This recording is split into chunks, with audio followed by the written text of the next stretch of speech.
Hey guys, welcome back to my channel. I hope you're all doing well. So today's video is one that you guys actually requested, and it's all about our transition from 1 to 2 kids. So when I did Arlo's recent update video, I mentioned doing a video like this, and a lot of you guys showed interest. A lot of you said that you would want to see something like that, so here I am. So in today's video, I'm going to talk to you a little bit about how we prepared Christian to become a big brother, what it was like having 2 under 2, even though we only did it for a month or month and a half, still, what it was like having 2 under 2, splitting attention and responsibilities and still getting some me time and all of those things. So I asked you on Instagram what topics you guys would like me to cover, and that's where I'm pulling from for today's video. So without further ado, let's jump in. So the first thing I want to say is that the jump from 0 to, wait, let me start over, mom brain. The first thing I want to say is that the jump from 1 to 2 kids versus 0 to 1, I'm just gonna be really honest. I feel like no matter what, it is world rocking. Like, I know I only have 2 kids, so I only have those 2 experiences, but in my opinion,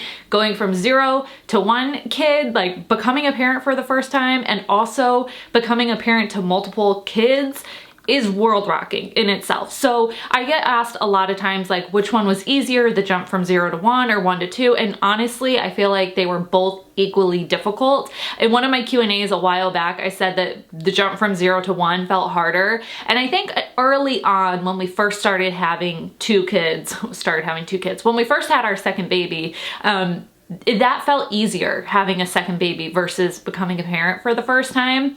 However, as he got older and more vocal and more mobile and more needy in new ways, you know, I think my answer changed. I think it ebbs and flows. Sometimes I feel like going from 1 to 2 is much harder. Sometimes I feel like becoming a first-time parent was much harder. Sometimes I feel like no matter what, it's hard, it's all hard. So I don't really have an answer there, which is probably not helpful, but just know no matter what your situation is, like, we're all going through it in one way or another. And so if you feel like you're really struggling going from 1 to 2 and the person next to you isn't struggling with it, it doesn't mean that a month from now, they might be going through the same thing you're going through right now. So just keep that in mind. I definitely wanted to prepare Christian for being a big brother. So when I was pregnant, that was a big focus of ours. So books really helped. There were a couple books in particular. I meant to bring them up here with me, but I'll put pictures here. There were a couple books in particular we got. One of them is all about how you're going to be a big brother,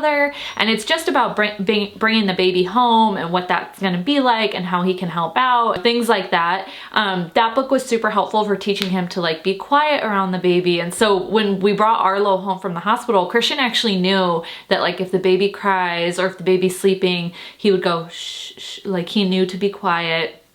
He doesn't do it so much anymore.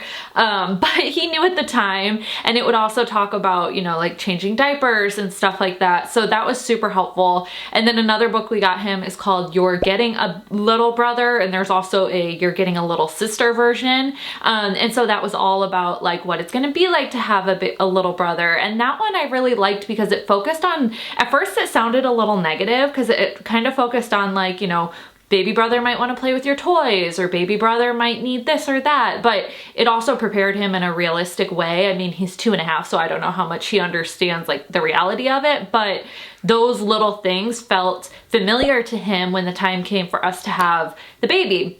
I also, like, he was super hands-on as a toddler with my pregnant belly. He loved touching it, hugging it, kissing it. Even now, even today, he saw my tummy because I have a crop shirt on, and he wanted to like hug my belly. So he's become very attached to my tummy. But he knows, like, Arlo was in my tummy, and that's where baby brother was. Lately, I've been telling Christian, you were in my tummy too, and he thinks that is like the funniest thing. But when I was pregnant, I really let him be like hands-on with the belly and let him know that, like, that's your brother. And he actually got to feel Arlo kick a couple times, which was super cute. And so I feel like they really bonded that way. Like, before he was even here, before we even thought to do it, Christian felt really bonded to his little brother. So when we had the little brother, he knew, like, that's who was in my belly. I'm sure there are a million ways to prepare your kids too, but that's just what we did. And I do feel like it helped, like, lay a foundation. And I think the older your kids are, the more you could talk to them, you know, like Christian, my kids are 23 months apart, like 23 and a half months. So at that point, he really didn't understand a ton, but if we were to have a baby now, he's almost 3. If we had a baby now, he would understand much more. So I could talk to him and communicate and prep him and just really have conversations with him about it a lot too. Now, in terms of sibling jealousy, we definitely had that on our hands. Christian, I don't think it kicked in for a little while. Like I said, when the baby is a newborn and when they're new to the house and, you know, you're kind of in the routine of like feeding, changing, sleep, feeding, changing, sleep, it just doesn't feel that world rocking yet. As he got older and as like I started to bond with Arlo in person more and Christian saw that, we definitely dealt with some like jealousy issues, you know, especially because he was 2 and he is going through these phases of hitting to get his emotions out or tantruming, or, you know, he'd walk up to Arlo and just like bop his head. He'd just like smack his head. And like, we definitely went through that kind of thing. And in my opinion, I think that's totally normal. So we just sort of would handle it as it came along, the same way we would handle anything else.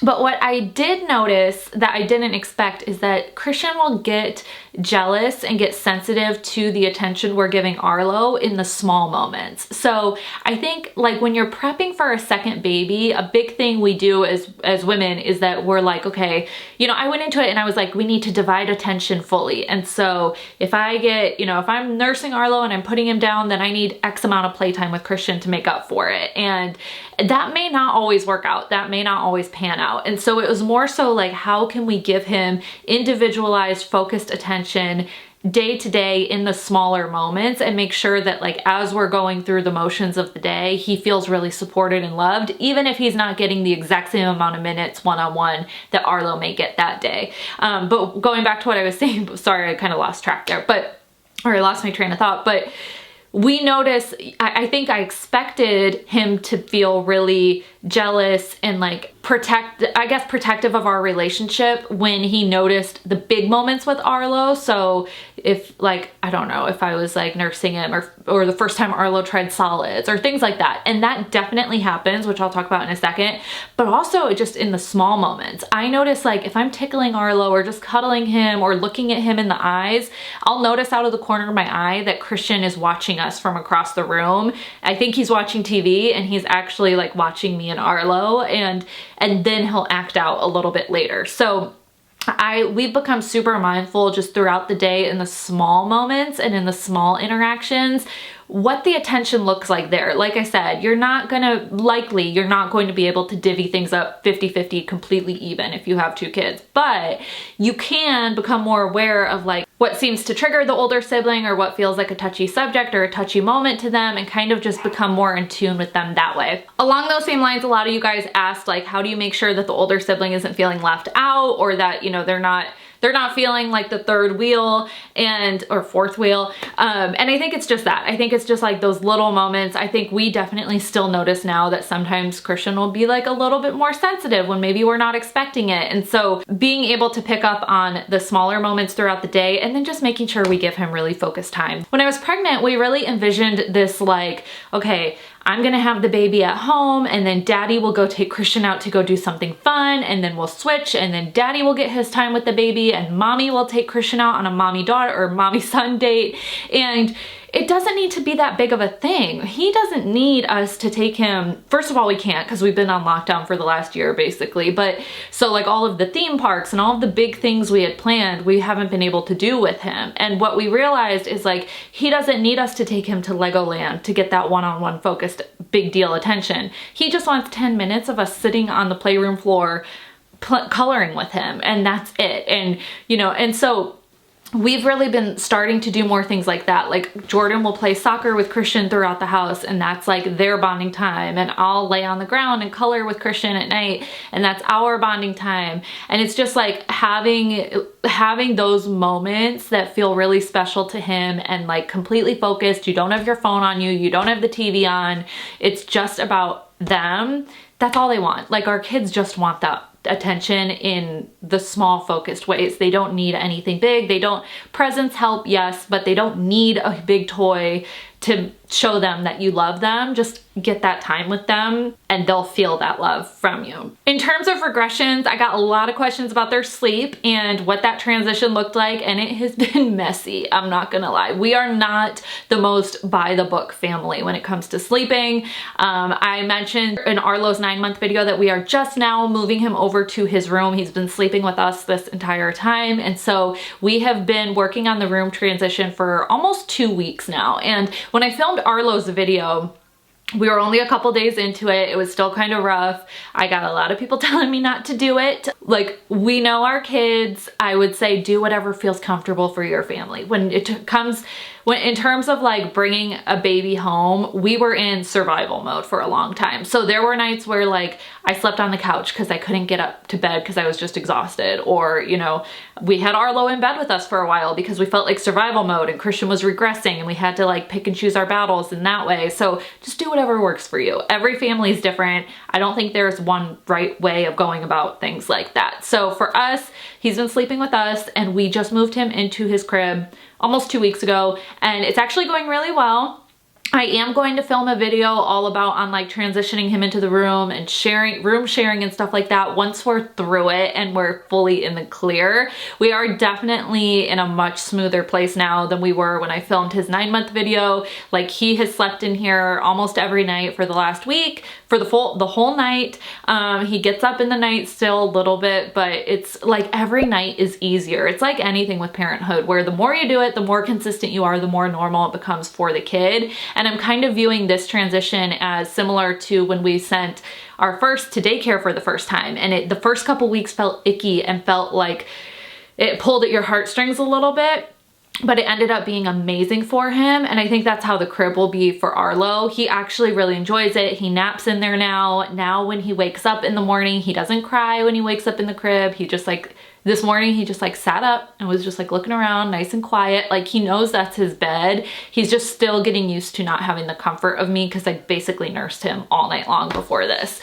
So anyways, that's just a little room sharing update, and I will update you guys, do a whole video on it with more information and like tips and tricks and things like that once we're through it. But we're just still kind of still figuring it out. We're just still getting used to it right now. But for us, that's what worked, was the toddler stayed in his room for first 9 months. We actually meant to move Arlo over sooner, but life just didn't pan out that way. We had some major things thrown our way that we wanted to navigate first. So he's been sleeping with us, and now we are room sharing. So we have a nearly 3-year-old and a nearly 1-month-old, or sorry, a nearly 3-year-old and a nearly 1-year-old in the same room. And so far it's been good. Lots of questions about who wakes up who, and if so-and-so cries, does it wake up anybody else?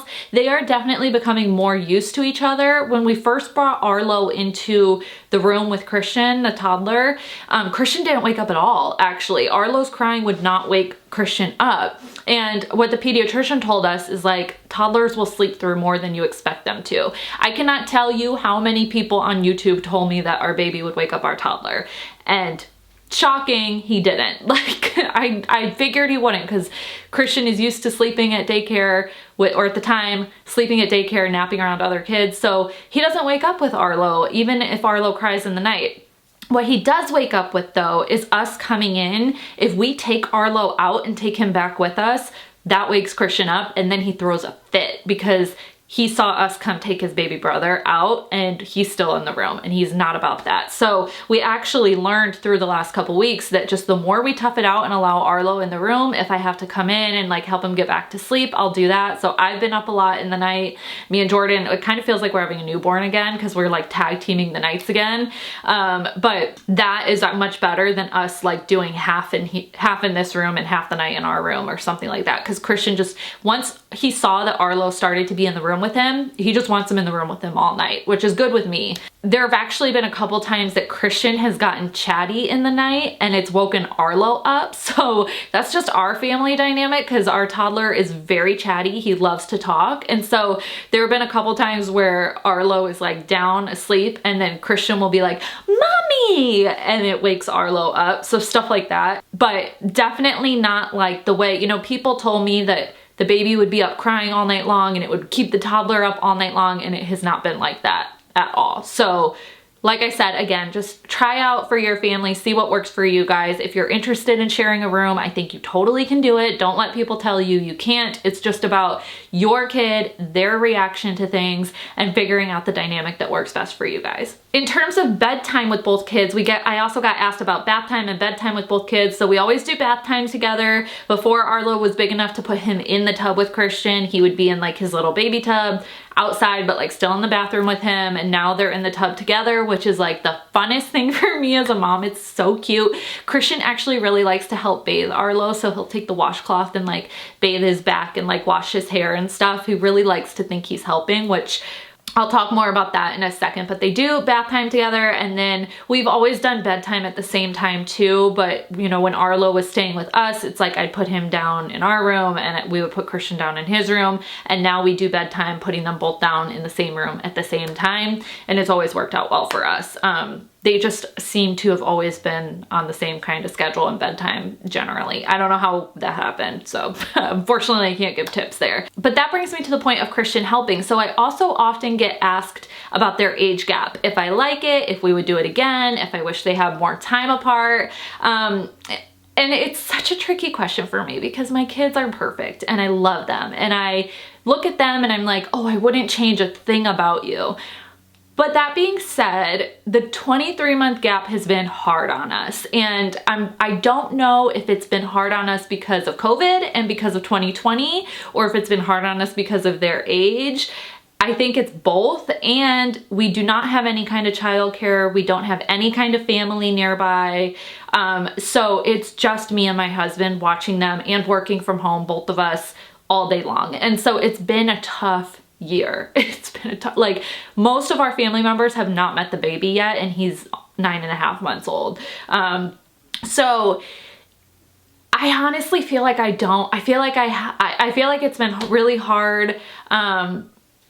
If I could go back, I want to say I would do a larger age gap, but I also feel guilty saying that because I love Arlo, and I know as they get older, I think the 2-year age gap will be really sweet. And even now it's sweeter, but it's just been very, very hands-on, which has been difficult with the last year.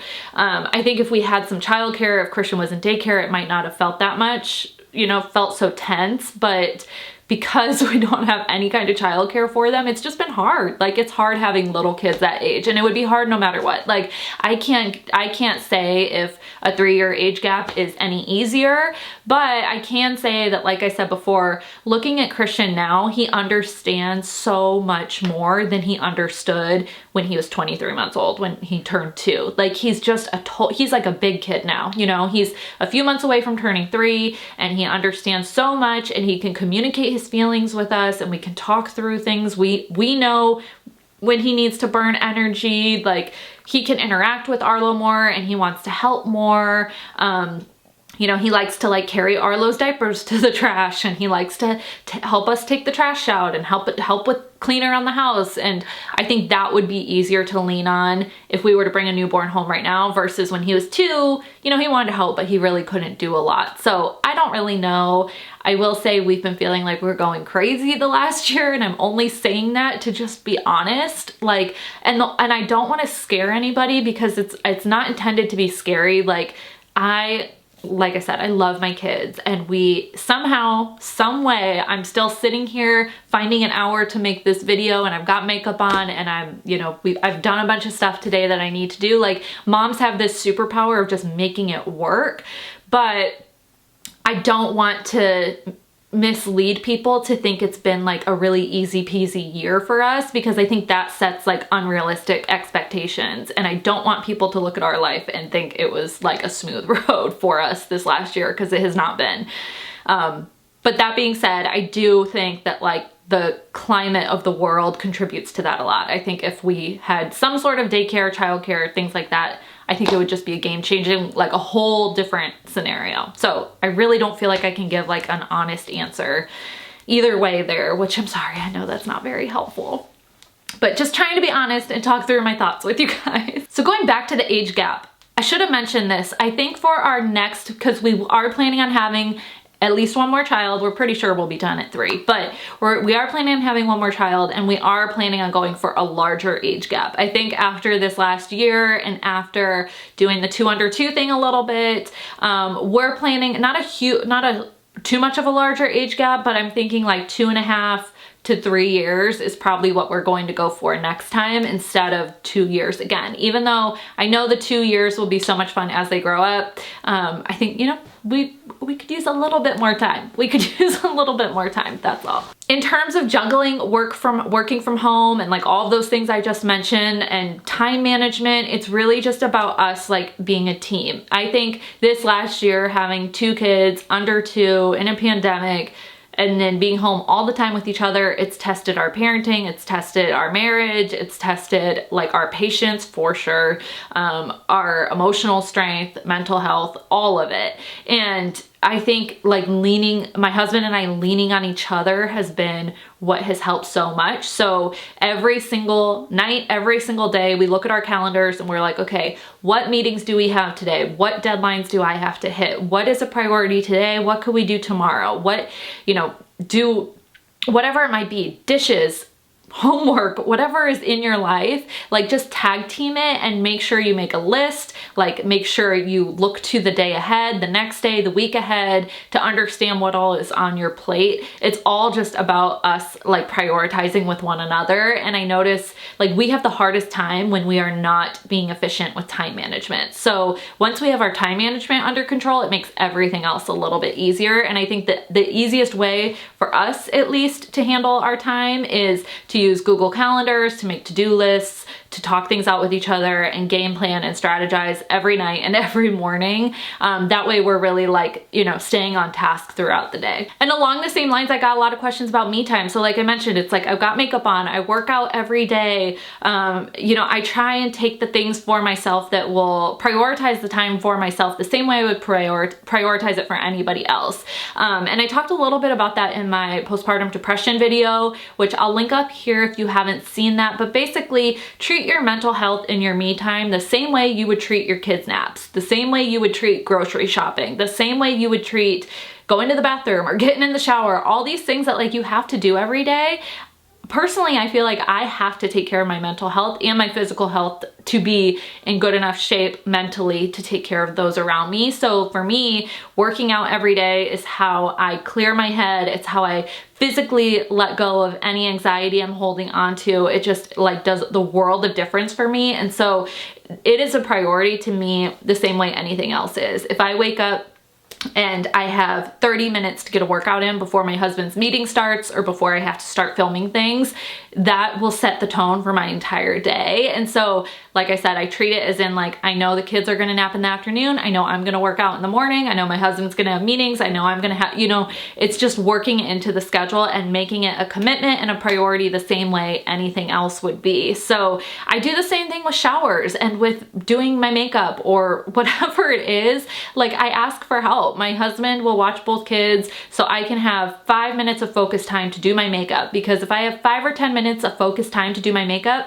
I'll get it done so much quicker than trying to get it done with both kids, like, you know, pulling at my feet. But it's just about asking for that help and setting up the time. And if it means the dishes don't get done that day because I got a workout in and did my makeup and filmed this video, that's fine. Like my sink downstairs is overflowing with dirty dishes, but I'm filming this video for you guys and I feel like I've gotten a lot done today overall. So it's about like, what's a priority and what's not. And in my opinion, self-care and taking care of yourself in whatever way feels good for you is so important and more important than we often give it credit for. So don't feel like you have to do all the cleaning, all the things on paper that you should do, unless that's one of the things that makes you feel great.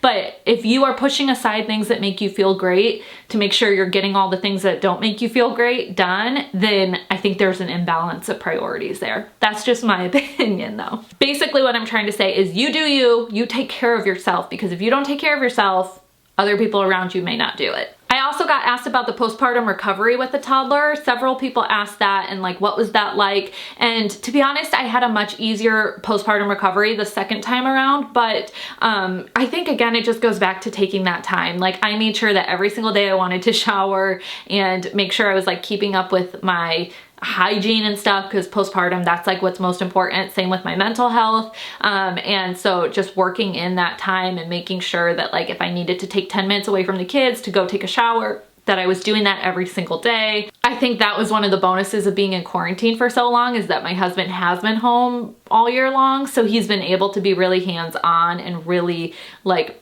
involved with the kids and with my postpartum recovery in a way that he wasn't able to be the first time around. So I didn't notice a big difference there having the toddler, because it just meant my husband was like entertaining him a lot while I was sort of on baby duty. And I guess that, as I'm saying it, that's a piece of advice I would give, is that, you know, early on, we sort of got boxed into these roles of like, Jordan handled Christian and I handled Arlo, because I was recovering and I couldn't roughhouse with Christian with the toddler the same way. And like, you know, newborns just kind of need their mom all the time. So we ended up feeling very separate at first for probably the first few months. And like Christian would come up to me and if Jordan was holding Arlo, Christian would come up to me and be like, no, mama hold Arlo, daddy come with me. Mama hold Arlo, daddy come with me. And, you know, we noticed that Christian started to notice these like different roles we had in the house. So we really tried to blend them more, do a lot as a family, all four of us,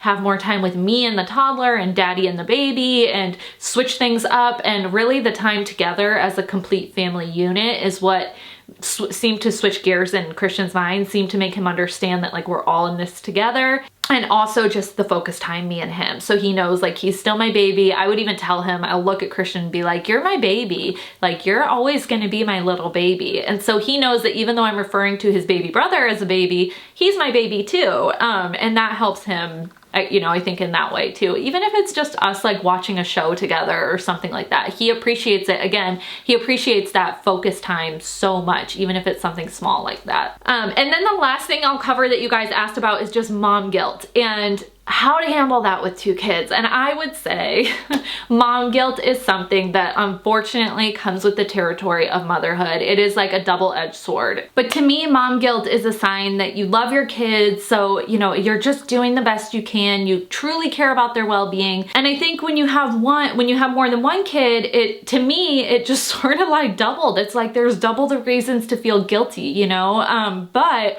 that being said, like, I think knowing that you can't tackle everything all the time and just giving yourself grace is the biggest key to anything with mom guilt, regardless of what the topic is. If it's like giving your kid junk food or too much screen time, or, you know, working a lot and not being able to have that focus time throughout the day, or not getting outside for the day, or whatever it might be, just know like you're doing the best you can. Your kids love you no matter what. I think sometimes we put pressures on ourselves to be these like, you know, extravagant mothers that we see on social media or on TV who handle everything, who do it all, and who do it effortlessly and beautifully and aesthetically pleasing. But it ends up making us feel like the nitty-gritty messiness of every day is not enough, and it is more than enough. Your kids do not care. Again, my kid doesn't care if there's a sink full of dishes downstairs. He cares if I'm playing with him, and as soon as I'm done filming this video,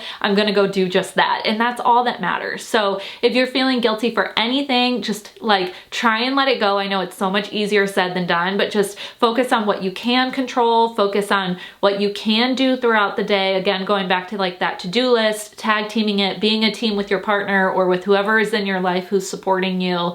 And just know you're doing the best you can. Take care of yourself, focus on that self-care, focus on the things that make you feel good, and try to push away the things that don't. Life is just too short to feel guilty and bad about anything, you know, when we're all just doing the best we can. There are so many different methods of motherhood and parenthood, and we are never going to please everybody around us, including ourselves. So just focus on keeping yourself happy and your kids happy, and if your kids are happy, that's all that matters. All right, so this is a long video, so I'm gonna end things here, but you guys submitted so many good questions and topics. I might have to do a part 2 and do like a Q&A, so maybe I will do one of those soon. I'm also gonna start vlogging more, getting through the holidays and the beginning of 2021 has just been insane. So now that we're settling into the year, I'm excited to just like get more content out for you guys and vlog and do some casual like hangouts and chit chats and catching up and stuff like that. So yeah, that will be coming out to you guys soon, but I hope this video is helpful. Hang in there, mama friends. This is a crazy time to be having kids, but we're doing it because we were made to do this. So hope you guys have a great day. Thank you so much for watching, and I'll see you in my next video. Bye.